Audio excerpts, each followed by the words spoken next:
మామూలుగానే మీటింగ్లల్లా, టీవీ ఛానళ్ళ డిబేట్లు, సోషల్ మీడియాలో కాంగ్రెస్ ఏలువడిని ఖతర్నాక్ పంచులతోని, పక్కా లెక్కలతో నడుచుకుంటాడు హరీష్ రావు. అసొంటిది అసెంబ్లీ అంటే అన్ని తీర్ల ప్రిపేర్ అయ్యే పవర్లున్న పార్టోళ్ళకి కౌంటర్‌లేస్తుంటాడు.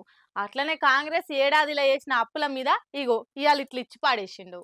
ఇవాళ అసెంబ్లీకి ఎంట్రీతోనే కాంగ్రెస్ వాళ్ళ తీరుకు కౌంటర్ ఇచ్చినట్టు చేసిరు బీఆర్ఎస్ వాళ్ళు. లగచర్ల రైతులకు బేడీలేసినందుకు నిరసనగా నల్లంగిలతోని కార్ పార్టీ ఎమ్మెల్యేలు కూడా బేడీలేసుకొని వచ్చిర్రు. అటెనక సభల చర్చ అవుతుంటే అప్పుల ముచ్చటొచ్చింది. కాంగ్రెస్ పార్టీ ఒక్క ఏడాది పాలనలో చేసిన అప్పు 1,27,208 కోట్లు. ఇట్లనే అయితే 5 ఏళ్లకయ్యే అప్పు ఇంత అనుకుంటా లెక్కలు చెప్పిండు ఇట్లా హరీష్ రావు. రాష్ట్ర ప్రభుత్వం ఎఫ్ఆర్బిఎం కింద తీసుకున్న అప్పులు 51,277 కోట్లని చెప్పారు.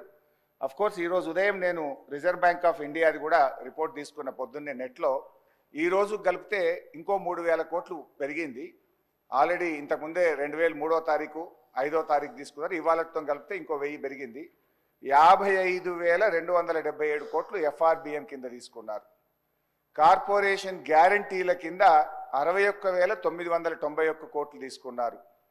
10,099 కోట్లు గ్యారంటీ లేకుండా తీసుకున్నారు. మొత్తంగా కాంగ్రెస్ పార్టీ ఏడాది పాలనలో చేసిన అప్పు ఎంత అంటే 1,27,208 కోట్లు. ఒక్క ఏడాదిలో వీళ్ళు చేసిన అప్పు 1,27,208 కోట్లు. 5 ఏళ్లకు మనం లెక్క కడితే ఎంత అవుతుందంటే అధ్యక్ష, 6,36,040 కోట్ల రూపాయలు 5 ఏళ్లలో కాంగ్రెస్ ప్రభుత్వం చేయబోయే అప్పుగా దీన్ని బట్టి మనకు స్పష్టంగా కనబడతా ఉంది.